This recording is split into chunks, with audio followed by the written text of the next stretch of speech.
Today, I'm really excited to sit down with Dr. Robb Kelly.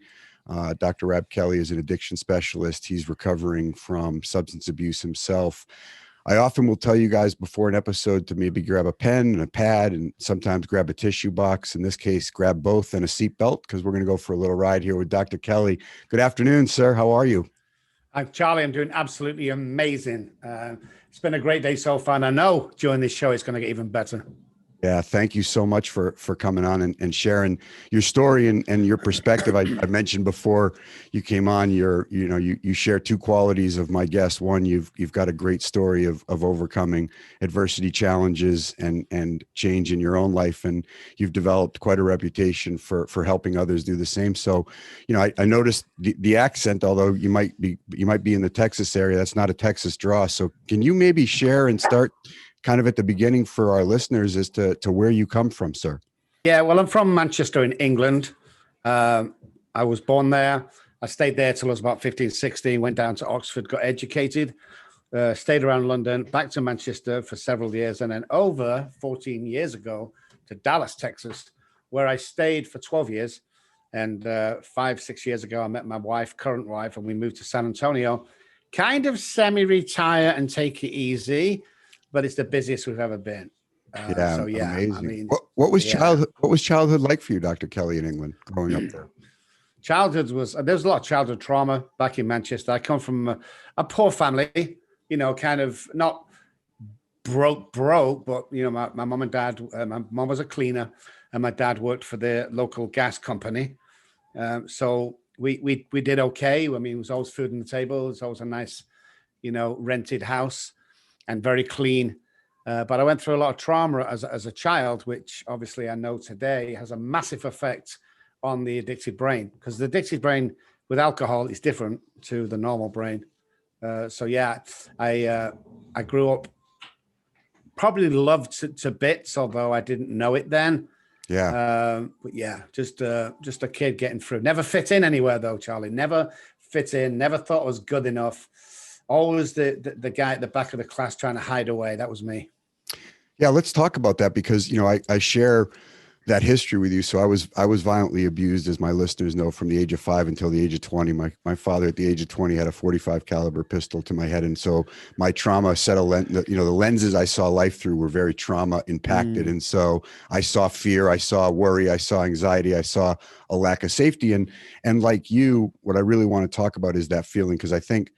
We have, and you and I will talk a lot about this today. We have two real dials that really dictate our lives. One is the beliefs that we have, and the other is the behaviors we engage in. And for you and I know that, I like to just use the term. I grew up with a bit of a damaged personal truth that was instilled upon me by other people. And so, as a child, some will lie about little things of innocence, right? You'll say, I didn't break that so you don't get in trouble. But what I learned, and it sounds like you may have as well, is to lie and become disassociated with who I was. Because if there's trauma involved, then it means I'm not okay. And if these things are happening to me, there must be something wrong with me. And so we find this kind of false self or this kind of second personality to try and fit in because we know we don't feel comfortable in our own skin. Is that consistent with your experience, Dr. Kelly? Yeah, definitely. I mean, I was taught to lie by my parents, mom more than dad at a very early age. And that's because we lived on this council estate. Americans call it the projects. And my mom was embarrassed about it. So whenever anybody was asked when we're out anywhere, where did you live? We were programmed to say this nice address, which was about 3 miles away from where we live. So if anybody called and asked for the address, that's what we would give them. We'd never owned to being in this house. So there's teaching me how to lie from an early age, which went hand in hand with my alcoholic brain, because the disassociation you talk about is rife. The abandonment is rife in my family for me. I was confused. I mean, what do I believe? What do I not? And of course, once you start believing what you're saying, it's very hard to turn that table into your teens of not lying and telling the truth. And of course, addiction hides behind lies. So I was in big trouble. Yeah, that's a great way to put it. We were in big trouble because I think enough people have issues with their inner critic or with a negative voice. But when you come from a trauma impacted brain and you've got these built-in negative beliefs, and then you start to use drugs and alcohol to normalize and regulate the way you feel, you engage in a bunch of shame and guilt-based behaviors. And we'll talk a little bit about how both of those dials get turned way down. So you use these substances to kind of compensate for the way you feel inside, but those substances actually, get you engaged in a bunch of shame and guilt-based behaviors, which only make you feel worse about yourself. And that's a bit of the addictive cycle for us, wasn't it, Dr. Kelley? Without a doubt, and that cycle goes on and on and on until somebody breaks it, not only through the family, but through your own lifestyle.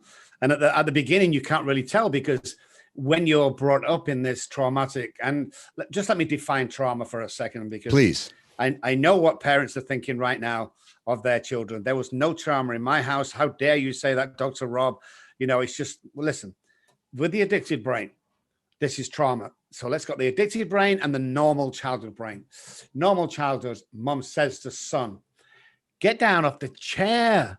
My goodness, how many times have I told you? Get down off the chair, you stupid idiot. What's wrong with you? Okay. What does the addicted brain hear? Get down off that chair, you stupid idiot. PTSD then sets in. So what I hear from then on is degrading towards me. How many times have I told you, you cannot go to college like your brother? You are not smart enough. I'm taking that on board and I'm storing it. So wherever there's alcoholism, there is always trauma. Every single time there's trauma. But they call it big T's, small T's. All my trauma was big T's, whether it was just a cut on the wrist or whether it was a car crash. All that had effect on my brain because I was born this way. The neural pathways, self-sabotaging neural pathways in my brain were already there when I was born. They didn't have to be taught. So therefore, when you trace it back through the family, hereditary, you can see that self-sabotaging neural pathways, therefore alcoholic or addict or depressed or suicidal, is traced through the family every single time. So that's what we need to look for. And that's what I was scared of, that cycle repeating and repeating, because I saw my mom go through the same things, not to the extent I did, but I could see where my future was going just by watching my mom. Let's talk about that, because I use the term confirmation bias, and I think we look for things that prove what we think about ourselves to be true, and if we've got that lens or we've got that perspective that not good enough or these things mean I'm not good enough, we start to look for things that prove I'm not good enough instead of the contrary. And does that resonate with you at all as you continued through your cycle, Dr. Kelley? Always, always, always, always. Yeah. Where can I self-sabotage? And why don't I fit it anywhere? Why don't I, all these questions that you ask yourself. Again, if your brain is telling you that, you don't stand much of a chance, do you, to be honest, unless neural pathways are changed. So yeah, time and time and time again, the thought process would always be the same, is I'm never going to amount to nothing. And back in England, where I come from, you kind of mapped out if you're brought up on a council estate and your dad works for the gas board and goes for a beer every Friday and Saturday night, then that's my life. That's what generations do, and I was, automatically pushed that way. Like, don't go to college. What? We can't afford college, first of all. And why should be the only family in our head? All our families going back to go to college. That's just a stupid idea, is what I heard all the time. And I don't know, somewhere along the line, somebody told me the truth about me, which the scenario I use every day with my patients. It's such a good one about self-belief. It is. We're going to talk about that. I usually, I refer to that as, I let the pages of the story of the life that I led be written on by my dad and by teachers. And, it wasn't until somebody said, "Hey, Charlie, why don't you take that pen, and let me tell you the kinds of things that I've seen you achieve. And let me tell you the things that I think you're capable of. And why don't you start writing in the pages of your life with your own pen?" And we don't teach enough people to do that early on. When did you start drinking, Dr. Kelley? Age of 9. I was thrown on stage with a musical family in Liverpool in the UK, where the Beatles come from. I was playing a large club over there. And I was so terrified because of the size of the crowd that in the break, my uncle says, "Here, take a couple of mouthfuls of this." And as soon as I did, my whole world changed right there and then at the age of 9. And I went back on stage the second half and I stormed it, or so I thought. And I often go back and ask people, you remember when we, and they go, oh, it's first drank at 10 or 11 or 12. I go, what was that first drink like? And all of them who are not alcoholic today goes, oh, it was horrible. I spat it out. Me? Whew. No, this was my solution for life. All of a sudden, this warmth and glow and confidence came over me. It was like phenomenal. Yeah, that's a great analogy, because it was the same for me. I felt that immediate relief, and I call addiction and alcoholism at its core a chemical solution to an emotional problem, right? And so we had this imbalance, you and I, about how we felt about ourselves, and all of a sudden we got this hit of dopamine from something chemical that made us feel like we could fit in. It didn't change the way we actually felt about ourselves deep in our core and our subconscious. We still had that overriding negative core belief, and I think that's one of the most empowering things that I've learned over the last several years in recovery, is the importance of my limiting beliefs and how to convert those into empowering, healthy beliefs, because they actually served as a bit of a gatekeeper to my healthy core beliefs. But that alcohol, that in those early ages, for me, it was 12. You got a few years on me, Doc, but I believe me, I think we both ended up in the same space. It sounds like you had also developed some resilience and some coping skills, because you went on to achieve, like some of us and many of us do, we're good until we're not. So you were, tell us a little bit about how, despite drinking at the age of 9, you still found your way to Oxford and to have some success. Well, I always knew that obviously I never fitted anywhere. So I wanted to do something with my life. Now, the only thing I knew that I was good at is music. I could play guitars. My specialty was bass guitars. So at the age of 14, I applied whilst taking a few drinks, because to give me confidence, I applied for a session bass player at a small studio. And in the early days, studios used to make jingles for TV and radios. So I would do that like 4 or 5 hours, 6 hours a week, and get paid very handsomely, mind you. So that gave me my it's funny, Charlie, because if you see me back then, I was shy, but put a guitar around me and I could converse. It was the weirdest thing. It's like I was hiding behind this guitar and nobody could touch this. Of course, I have the alcoholic brain, so I was either going to do it or I wasn't. I decided to do this and became one of the best in the area, because then I went on to Abbey Road and auditioned there 7 times. And each time, the first audition was 1 can of beer. The second audition was 2 cans of beer. I had 7 auditions. Don't remember going in. Don't remember the train ride home, but I got the position. So this tells me that, this is going to be awesome. Played with David Bowie, Elton John, Queen, all them great guys in them day. So from the finances from there, because the alcoholic brain is a very smart brain. No matter what the equation is, we're going to work it out. Might not be straight away, but we're going to work it out. So I had this job paying a fortune, Charlie. It's like $1,000 an hour, something like that today is what I was getting paid. So I got mixing with the right people. Of course, then the imposter comes up high with me. I don't belong here. But there was a Freemason there. He asked me to join the local lodge. I got in with them. There was 3 guys there that were high up in the Oxford system there, through generations. They got me into Oxford. It wasn't my grades. There was no way. And it wasn't my background. There was no way. So I paid for myself to go in. But you would think for a second that I would be, look at me. I'm the first one in the family going to Oxford. I have to wear a hat and the uniform, and this is great. I felt like an imposter. I didn't even know, sat down for lunch for the first time with the dean, which fork. There were 6 forks on the table and like 5 knives. And I didn't know what to do. I was freaked out. And I had to watch the other guys, the other kids, pick up the outside fork, and I did the same. And it was worse than it sounded, because I didn't have the tools to cope in that atmosphere. Yeah, I'll often look back and I had a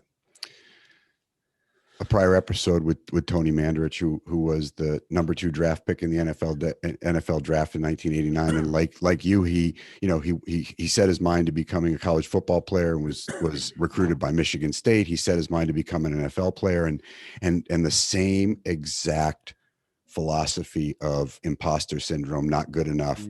I need something outside myself in order to fit in. And I think that's that belief dial that we talked about right at the beginning. No matter, because I heard you say, and correct me if I'm wrong, when you started playing, you became one of the best. I mean, this wasn't like you stayed amateur and kind of a hobby. But you couldn't take, you had the inability at that age to take that in, to see that as yourself. You still saw yourself as that wounded child, that get off the chair, not Yes, good enough kid, despite having achieved. And so when we pursue achievements as a way to try to build our self-confidence, it's short-lived, isn't it? very short-lived, and that, and I also, I can't stand criticism. I fall, I crumble. The first time I've said this, but the criticism hurts me. So I strive to be 100 times better than the best person in the world, and that's what happened then. It's just like I'd found something that I was unbelievably good at, but yet my head told me I was a beginner. You need to be faster. You need to be quicker. You need to sight read. And all this, and still does today, Charlie. I remember saying to my wife when I first met her, I came out the industry, and we were doing different jobs. We met together, and then freak accident, a treatment center called. I'm back in the industry. And I remember saying to my wife, because we didn't have much money 6-7 years ago, because of second divorce, millions of dollars lost there. But I said to her, if just we could get $50,000 in our checking account, that was it. I'd stop worrying.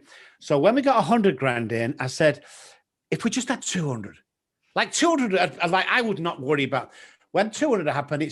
Well, let's just get 300. I mean, it never stops. I think I have $500,000. No, yeah, $500,000 in my checking account, and it's still not. I still think I'm going to go broke.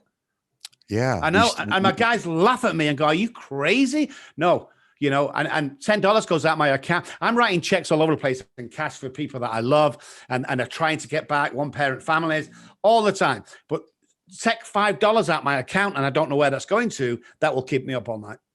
And I will trace that. It's the weirdest thing, but it's like you said, it's the dial that we were taught. I only know certain. And alcohol, I mean, people should know this, but alcohol's a depressant. So we all go out celebrating that night. It's a depressant. You're going to suffer for that. And with the alcoholic brain comes all the stuff they talk about in the 12-step room, the 4 horsemen and all guilt, remorse, and shame. And that's what I lived for many years with that. Yeah, I so relate, and I'm so glad that you're talking so vulnerably with us today, and that's really what a lot of all of our guests that do, and because it gives people hope to realize that we're not alone, and sometimes it feels lonely, but we're not alone, and that criticism knife, as you talked about, just that sensitive nature that a lot of us have, I think it's because we attach the fact that we've done something wrong to being wrong, or it somehow actually is a part of us, instead of just allowing it to just be some feedback for us. It's like, if I'm going down the freeway and it's the speed limit 65 and I see myself going 75, it doesn't mean I'm an idiot. It just means I'm going too fast and I need to slow down. But, sometimes we've weaponized ourselves against ourselves. And, we'll talk a little bit about the inner champion that exists in all of us, and how we can turn down the volume of that inner critic and overcome worry with some behavior modifications and retraining that I think is really important. So how does the runway look from here? You're still, not feeling congruent with who you are, with what you're achieving, but you're still achieving. Yeah, I mean, today's a lot better. I'm like 98% there. I don't think I'll ever fully be there, but I do what I love because I love what I do. So there's a basis of, and I know I'm good at this. My history of 6,500 patients with a 97% success rate tells me that I've created a program that nobody else has and that really works. So that gives me also some confidence going forward. But, I came down to San Antonio to kind of retire. I'm back on TV. I'm back writing books. We have 200% more patients than I told my wife I would ever take again. So everything's busy. So again comes the confidence. This is the only thing I know that I'm confident. This and music. I can play guitars and I can get people well. And the road looks very, very good. The road looks busy because I love working with people. I love molding people who's come from nothing or broken. We had one of the major A-list biggest selling box office actor in the world. I picked him up from jail in LA. Took him back to the ranch and we convinced him within a period of time that he will be the best, highest paid actor in the world again. And he actually received a script for the movie that took him there while sat on my sofa. And that's what I get a kick out of. That's paid in full for me. I don't get involved with the finances over here. I like when parents call you up and go, I don't know how you've done that, Dr. Robb, but oh my God, my son is a different person. Or the wife calls up, I don't know if you've done my husband, but he's like 3 years sober now. It's like, this is the stuff that I like to hear. And I don't, because of that, I don't know if it's selfish or not, Charlie, but because of that, I don't think I'll ever give in, because there's still more work to do. There is. How where was the end for you? How did you, I mean, all of us, one of my challenges with substance abuse and addiction is, it seems to be the only disease that needs a rock bottom. I mean, you hear people with a diabetes or pancreatic cancer or lung cancer, and it's like, let's just catch this. If we catch it early enough, we can really start treating it. And for some reason we get dragged along the bottom. How close to the bottom were you? What was your bottom? How did you find your way out? What was the catalyst for change? I know usually it's pain. Tell me a little bit about what the end was like for you. Well, I remember my wife taking my kids off me and me getting them back the next day, and being so proud that I'd taken the kids off her, took them into the lounge, put a TV on for them, went into the kitchen. And the first thought was just have one drink to celebrate, really. 3 days later, when the police kicked the door down because the babies hadn't been changed or fed for 3 days, I nearly killed them. I thought that was rock bottom. The last thing my daughter said to me, she said 3 things: Daddy, please get better. Daddy, please don't go. And the last thing she said to me, I think it was something like 28 years ago now, was Daddy, please stop drinking. Now, I thought that was my bottom. I thought that was it. And then I lost everything. I thought that was it. And then I ended up on the streets of Manchester. And I knew that was it. Everyone had abandoned me. So from Oxford to homeless. Yeah. From Oxford to homeless. I almost titled one of my books that, From Oxford to Homeless, but instead it was what Charlie, my daughter, said to me. Daddy, please stop drinking, is what the book's called. But 2 years ago, we got reunited again. So I know I'm doing the right thing. But yeah, I mean, how do you go from Oxford to success, earning over $1 million personally a year, to living on the streets? And people often are aghast when I tell the story. Is like, it's called alcoholism. That's it. That's where it will take you. I often say I didn't actually go to hell, but I could sure see it from where I was. 6 suicide attempts, and 2, I actually succeeded when my heart stopped and they brought me back. Yeah. And it is absolutely hell on the installment plan. I mean, it's burning all around us, and yet we seem to find these bastions of light and escape in all of it until something like that happens. And I think it goes back to that belief in the addictive cycle. It's like, if I'm not worthy, then I'm going to continue to tear my life down until I match the beliefs I have about myself. So if I tell myself I'm not good enough, if I tell myself I'll never measure up, then I'll keep engaging in behaviors. And then, as I said, for you and for me, that addictive cycle puts us into these shame and guilt-based behaviors where, we wake up feeling exactly like the person we don't want to be, yet there we are again. And it's, I don't know, it's one of the loneliest places I've ever been. I'm coming up. And pair that with the internal dialogue that me and you have. That internal dialogue. Now, I never knew how powerful words are until this event in one of my offices one day. Is I was seeing, there's a guy called John T, who I just finished seeing. He got in his car and started driving home. And 10 minutes after he left, my secretary come in and said, "Oh my God, I've got some bad news for you, Dr. Robb. John T's father's died in a horrific car accident, and they've called the office because they can't get hold of him." So I sighed and I called him up and I said, "John, I've got some bad news. Your father's, passed away in this accident." Well, he just lost it. He was shaking. He was sobbing. He wet himself. He couldn't drive. I mean, he was in a mess. So I said, "Give me 2 minutes. I'll send somebody for you." And I put the phone down and I'm looking around for somebody to send. And my secretary didn't even knock. She kicked the door down almost. And she says, "Oh my God, Dr. Robb, we've got the wrong John. It's John D, not John T, whose father's died. He's the next one coming up." So she went over to tell him because he's now in the waiting room. And I called John T back and I explained the situation. And everything was good, and he drove on. But after I put the phone down, Charlie, I thought to myself, I'd only said that with words. And yet my words over a telephone had his central nervous system closing down, sobbing like a child, wetting himself, and not able to drive with words that I just said over the phone. So if I can create that, if my words are that powerful that I can create that in a human being, what can I do if I do good for the world? And watch what I say to people. And that's when I say to people, honestly, that, you know, no matter where you are in life, and if you're suffering from addiction or not, or depression, this isn't it.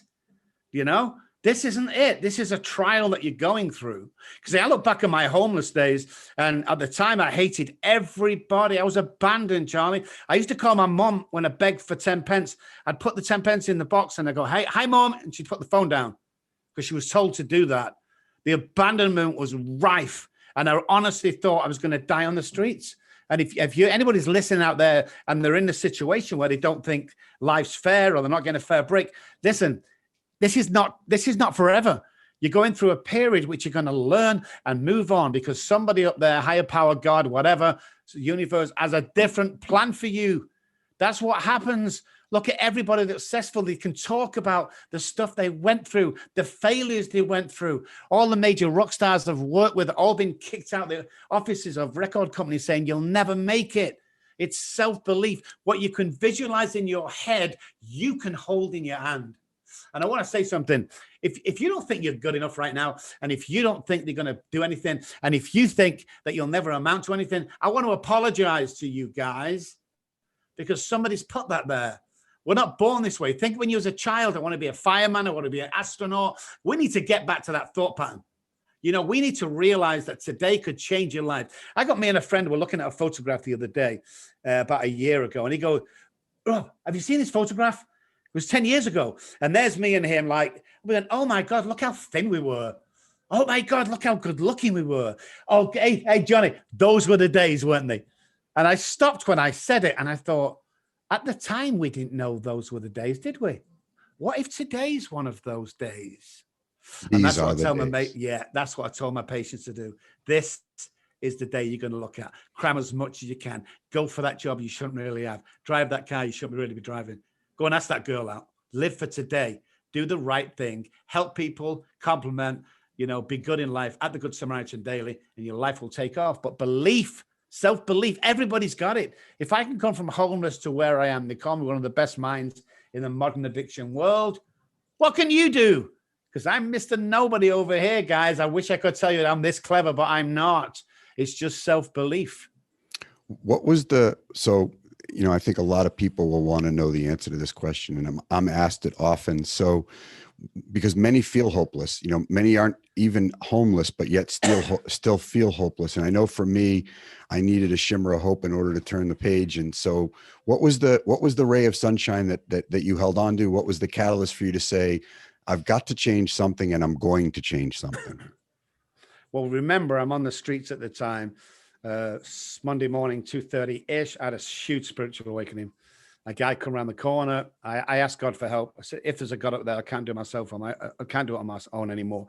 He came around the corner, missed his last bus, 2:30 in the morning, took me back to his place. And he said to me, and this was my turning point, I have no idea why I didn't step on that bus when it stopped. I just know that God said, walk home. And when I met you, I realized that you were the one I'm supposed to save. Right there and then, Charlie, I knew that this was going to be a different journey that I was on. And for those of you listening, if we look for hope, we will find hope. If we are looking for success, we will find success. We have a built-in GPS system to take us to where we think we should go. And when you thought you were worthless, when you thought there was no hope, you manifested the behaviors despite all of the things to the contrary. You found your way to the bottom because you felt not worthy. And as soon as you had a ray of hope that I want to change, as soon as you said, and it wasn't not even knowing who was out there, but just putting into your mind the fact that I want something different, the universe presented you with something different that moment. Right there and then. I often say, look, it's how you carry yourself and how you think about yourself, because you are special. If you walk into a room with 10 people with a frown, all of them are going to frown back. You walk in the same 10 people with a smile, they're all going to smile back. So when we start doing this, I trick my brain every day by standing in front of the mirror and say, I love you 10 times. I can't feel anything about it. I don't feel any better when I say it, but my subconscious brain is holding on to that. So when the time comes, that knee-jerk reaction to self-sabotage, the prefrontal cortex gets a signal that I love you, I love you, I love you, that I love myself. And everybody is capable of doing what I've done, and everyone is capable. But what I found myself is whenever I'm feeling a little down, anything, I try and see what I can do for other people. I call somebody unexpected. I'm always looking for things. I'll stop when I'm driving home at a gas station and I see the woman with 7 kids in the car trying to squeeze out $10. I stop there. I buy her a full. I give her $100 for shopping, whatever it may be. All these things that are giving back, personal time, conversations with drunks at 2 o'clock in the morning, and your life takes off. I mean, it just does. I mean, I can't explain it, but it just does. And everyone I know is the same, especially after going through our program. It's like, we guarantee it. We're the only people in the world that guarantee a money back guarantee. Because my program is phenomenal. I think I heard a little explanation just now. So what I heard was, when I was homeless, I hated everybody. Yes. I felt abandoned. But who did you really hate the most? Me. You. Yeah. And so you hated you, and you hated the world. And today I heard somebody say, now, whether you believe it or not all the time is not really what I want to focus on, but you say it to yourself every day. Yes. Every day I'll say it. And also we need to hear that stuff of other people. So never share your dreams with people who never share your dreams, is one of my saying. So if I want to get better and believe in myself, I surround myself by people who want me to succeed. There are guys there who don't want you to succeed. People are then alcoholics and addicts and people who have depression. We have $1 million minds, guys, just waiting to be discovered. Stop hanging around with 10-cent minds. It ain't going to work. Keep telling yourself subconsciously or consciously that you're amazing, you're worth it. All that stupid sayings, they really work. And then get into some sort of strict or a routine every single day. You look at most the guys that have made it or are happy, not just financially, but made it being happy. They all have some sort of routine in their life where they stick to. It's important, routine, a healthy routine. I like to ask myself a simple question, which is what I want in my life consistent with what I do in my life? I try to get both of those dials to operate in congruency. I was joking the other day that I was at the gym and I was talking to my trainer who was asking about my golf game, and I said, I'm a 19 handicap right now, but I'd like to be a 15. And then I stopped myself and I said, no, actually, that's not true. Because if I wanted to be a 15, I'd go to the driving range and practice and putt every week. And I don't. So I guess I'm very content being a 19. And that's the honesty that's important with myself. I don't beat myself up for being a 19. I just say that's the behaviors I'm engaged in. I'm fine being a 19. But I can't kid myself anymore of saying that if I get to be a 15, I'll be happy, or I want to be a 15, but I won't do the work. Just like wanting to be sober and not doing the work. This takes, as you just said, a routine of behaviors to be sober and happy. And I find it interesting, and maybe you could shed some light on this.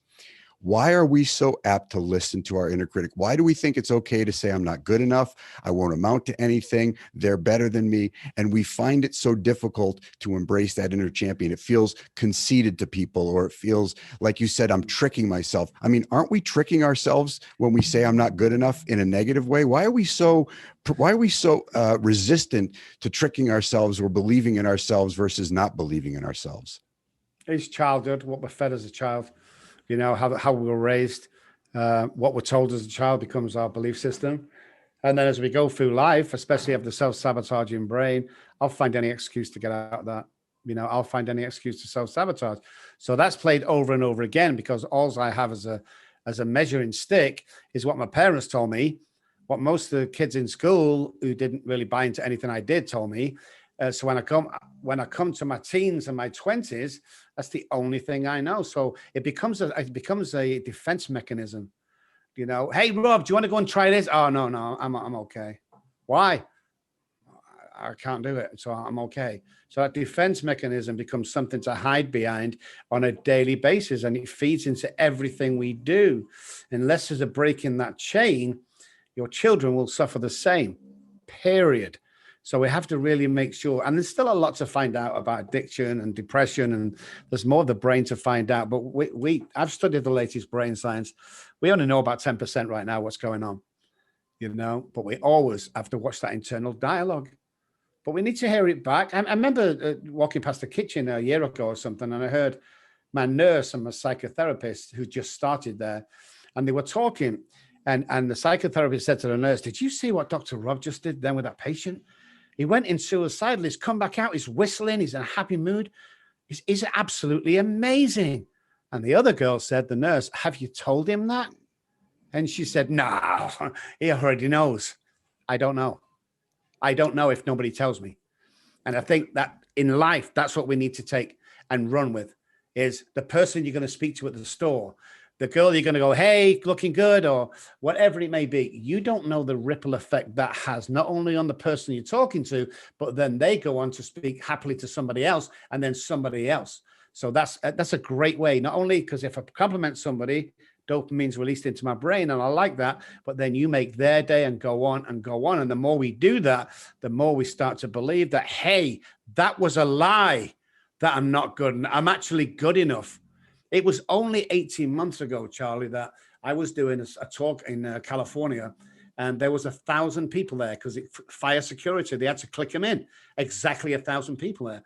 They tell me to leave 2 hours at the end of the gig so that everyone can come up and say thank you, which they did. 999 people at that event said it was amazing. One person said it was terrible. What did I concentrate for the next 3 months on? The one person. That's the kind of mind that works around addiction and depression. It's like we need to get away from that. We need to start believing in ourselves that we are phenomenal, because we are. Remember, whatever you see in your brain, you can hold in your hand. Don't let anybody tell you different, guys. Yeah, it all starts with that. And I don't think people understand the power of self-talk, because what we think about is powerful, but what we say out loud is 10 times more powerful. And the science and the research that I've followed says that if it's negative, it could be 4 to 7 times more powerful than if it's just positive. And because our subconscious listens to our conscious mind and actually will generate the results in life that we think we deserve. That's why so many lottery winners go broke within 5 years. It's not because, they don't enjoy having the money. It's because you can't take a financially irresponsible person with a negative self-worth, give them a bunch of money and have them turn into a different person unless they believe differently about themselves. Yes. That is so true. That's unbelievable. There's a famous football team in England called Manchester United, and they sort of trend with these young players coming in and signing, $500,000, $1 million contracts and then going wild. So Alex Ferguson, when he came, come up with this idea that why don't we start training the guys to get ready for that? Get ready to drive that Porsche, ready to get that house. Bring them up like gentlemen. Don't spend all your money, put it away. And it's unbelievable because part of the contracts, if anybody's seen drunk outside anywhere, you will be fired immediately. And they all are like gentlemen. And you still get the other guys rampaging at 2 o'clock in the morning outside a nightclub all over the press. These guys are not. So it got me thinking that when we're building somebody up over here, the alcohol and drugs are just a symptom. That'll soon go. But let's talk about families. Let's talk about building you up. I do take them to the Porsche dealership and sit them in the cars. And I do take them to the nice house and sit them in there. Because when they become that person, because they will, the brain, when they walk into a Porsche dealership, doesn't go, "Oh my God, I'm freaking out, I feel like the imposter." The brain says, "Oh yeah, we've been here before." And it makes a massive effect on the brain because now you're comfortable. And we do that with all aspects of life, is getting you ready for this, walking you through it consciously. So when it becomes yours, it's not a big deal. You deserve this. It was always going to go here, Rob. You were always going to end up to do this because of the self-belief you had. But nobody's going to come up and say, "Attaboy," if you sat at home not doing anything.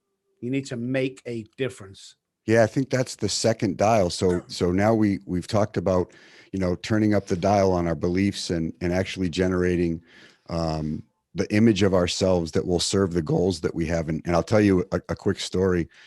When I was living in a violent home, being abused by my dad, as you can imagine, my grades and my schooling were horrific. I was by 6th or 7th grade, I was in special ed. They thought I was learning disabled, and it wasn't I was learning disabled. I just wasn't able, I didn't differentiate home being violent and school being safe. And so it was very difficult for me to focus on the lessons, and I was looking for attention in a negative way. And my mom in about 7th or 8th grade told me that she was not going to be able to keep me safe. And the only way that I would be safe was if she could get me to college. And I went from being flunked out of 6th and 7th grade to making honor roll freshman year because I changed my beliefs about what school meant to me. And not only did I change my beliefs, but talk about what you just said, because you can't just change your beliefs without changing your behavior, but your beliefs are the catalyst to the behavior change, isn't it? Aren't they, Dr. Robb? Definitely, without a doubt. Listen, I want to say something important. Tagging onto that is the brain doesn't know the difference between going to war for your country and abuse inside the house. Doesn't know the difference. It's an attack on you. It's an attack on everything you're about, and you're full of fear and everything. So, I mean, how do you start life with that? You know, you have to start somewhere. You need to draw the line. You need to get one morning and go, that's it. I'm done. I'm done with looking down on myself. I'm done with believing all these haters. You know, the biggest turning point in my life, Charlie, Tell me. is when I stopped worrying about what people thought of me. That was a turning point right there, because today you either love me or you hate me. I have that character. I'm the guy recovering out loud so you can recover in peace. I'm that guy that's saying what you're thinking, where you could say. I'm that guy, you know, and nobody's going to stop me. And that's just the way it is. But it's been over a period of time, like we talked about, that I get to this comfort zone where I go, yeah. And it's a shame I'm almost 60 for it to happen, you know, but all the stuff I've been through is beneficial today. But there comes a point when you have to say, how bad do you want to change? It's Is so this true. is this what it's all about? You know, I'll tell you. is this it? It's not it. When I sit here with you, and I just had George Mumford on, who's worked with Kobe Bryant and Michael Jordan, like you know, a very high level mentor and personal development expert in his own field. And he's, you know, a bit older than you, but the energy that the two of you have is remarkable, because I mean, you may be 60, but it feels like you're just getting started, man. And I want to dig into, as we wrap up here, one really important topic, because I think this plagues everybody. You just said you've stopped worrying about what other people think of you.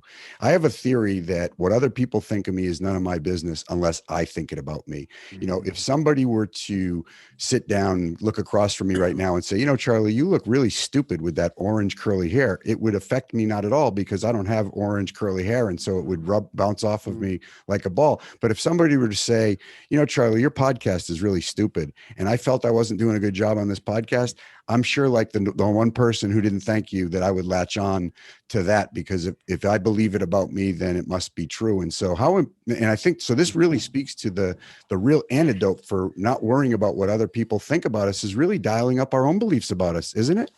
Definitely. It really is. You know, it's what you listen to out there. Is it true? Is it not? Well, it doesn't make any difference. Do I believe it to be true or not?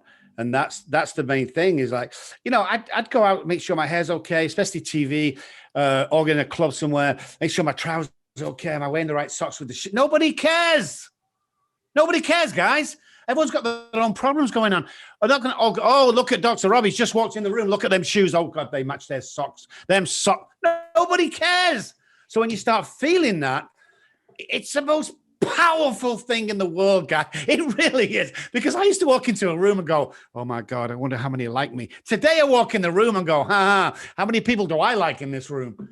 You know, and all of a sudden the persona takes over. That little boy scared, whistle in the dark, that thinks he's a piece of crap, this guy takes over him, you know, and then he goes back and takes care of the little kid, and then he comes in the front, and there's no stopping us when we're in that position of, I don't care. I'm doing my job. I'm doing my stuff in life. I'm helping people. You know, people respect me. They've told me they respect me. I'm happy in my own skin. The outside matches the inside. You can't stop that guy. And that guy's every one of us. Remember the picture? Oh, God, those were the days. Today's one of those days. Today's one of those days where you're going to change it round. Nobody cares what you look like, what you sound like. Nobody cares. Stop worrying about that. I wear, and I haven't today because I'm being very conservative today, but I usually wear pink color scrubs with yellow shoes, with a red hat, and orange sunglasses. And people go, Rob, how old are you? And I go, nearly 60. What about you? You see, this is our dress. I mean, I get, I'm the only person, we're the only people, alcoholics, who get to live 2 lives in one lifetime. Are you really going to be serious about the second one? Or are you going to get really well and create a stir? And everyone knows, oh, this the crazy English doctor. Oh my God, look at him. He's awesome. Look at that stuff he's wearing. It's fun, you know? Listen, I went to bed last night. I was 19. I woke up this morning. I'm 59. That's how fast life goes. Fast. You know, and you need to get in that mindset that nobody cares. Step out of that circle, you know, get out of that box and start and burn the box. There used to be a girl in Manchester was kidnapped many years ago. And after about a 3-month search, she was called off. And 10 months later, they found her in this box in the house. The guy used to take her out and obviously do what we think and put her back in, kept her alive all that long. And when the police officer came and they opened the box, she was bruised and battered. And the police officer leant down and grabbed her by the arm and helped to get out the box. What do you think she did, guys? The first thing she did she ask for food? No. Did she ask for water? No. She got back in the box. Powerful story. Get out the box, guys. Throw that box away, burn it, smash it up, get rid of it, and start being you. People are waiting for you. And stop being selfish. You are that good. People are waiting for you to be that good. Everyone loves a leader. Everybody needs his leader. I could be a leader to my grandmother when I go down every day and I take a tea and cookies. That's being a leader. And the more you try it, the more powerful you become. You think Patton was that powerful from day one? Hell no. The more you do it, the more you get excited. The more you do it, the more you get confident. The more you do it, the more it comes real. And all of a sudden, one day you'll get up and you go, oh my God, people are looking up to me and respect me for who I am today. And I can do that. And that's the change in life. Wow, so powerful. So, we've got a lot of health and wellness trainers. We've got a lot of fitness trainers. I feel like I'm on the phone with a bit of a brain trainer. So for those who've struggled with kind of their self-image management, they don't really have a practice around doing that. Before we wrap up, could you give somebody that's listening kind of the starter set of mental conditioning exercises they could do to start to reframe how they see themselves, Dr. Kelley? Get up every morning. First of all, make your bed. Job 1 done. Go to the bathroom, look in the mirror, say, I love you 10 times religiously, no matter what happens. Do that. And then have confidence about yourself. Start hanging around the guys you want to be. It's very important that you do that. Hang around them guys and make sure that everything you do is honest to yourself. Be honest with yourself. If you don't like the way your hair is cut, get it cut again. If you don't like your girlfriend, get another girlfriend. And just get up and say, if that crazy Dr. Robb can do it, so can I, because you can, guy. I would never lie to anybody. I could have somebody's life in their hands. Listen, anybody can do this. You just get up positive. I don't care if you're in a 1-bedroom squat somewhere and you got beans for dinner tonight. It's a training period. Let's get up. Let's start moving forward. The quicker you get up and start seeing you for who you are. I often say this to my patients, and I want to say this to the guys listening and watching this. If we could swap places for 5 minutes, all your problems would be over because you don't see who you are and everyone else sees it. The only people right now that doesn't love your life is you. It's you. How many people die a day of car crashes, addiction, brain operation, whatever it is? You today. Are you going to set up and grumble around the house? Are you going to get dressed? Say, I love you in the mirror. Go to the store and compliment 3 people on your trip. I guarantee your life will get better. And here's even one better than that. Woo, can't believe I'm doing this. If you're sat at home and you're going, oh, it's okay for Dr. Robb, or hey, so I've only got half a can. Well, if you feel really depressed and down, I'm going to give you my personal cell phone number right now on air. I want you to call me. I'll give you a pep talk for 5 minutes that will change your life. 214-600-0210. Nobody's answering that. It's my personal cell phone number. I want you to call or text if I don't get back in with a patient. But listen, we're all in this together, guys. We can help each other, love each other, and be powerful together. And remember one last thing. Empowered people empower people. Yeah, our candle does not get any brighter by blowing someone else's out, man. I so appreciate you, Dr. Kelley. Dr. Robb Kelly, folks. Dr. Robb Kelly, before we wrap up, how can people find you? Where can they follow you? Where can they consume your information, your content? So I spell my name with 2 B's, ROBBKELLY.com. robbkelly.com. Search my name on any platforms or Google or anything, any search engine, Dr. Robb Kelly with 2 B's, and you'll find me. You also watch out for, we have a podcast as well. We have a few things going. So, if you're interested, jump on, smile, send us a wink, send us a like. Let's all stay in this together. And remember, I'm always here for you guys wherever possible. Well, Dr. Robb, I got a lot of love for you. Thanks for coming on and overcoming out loud and sharing some really important wisdom with our listeners today. And let's stay in touch, okay? Oh, definitely. Thank you so much, Charlie. It was a great experience. Yeah, pleasure, my friend. Thanks.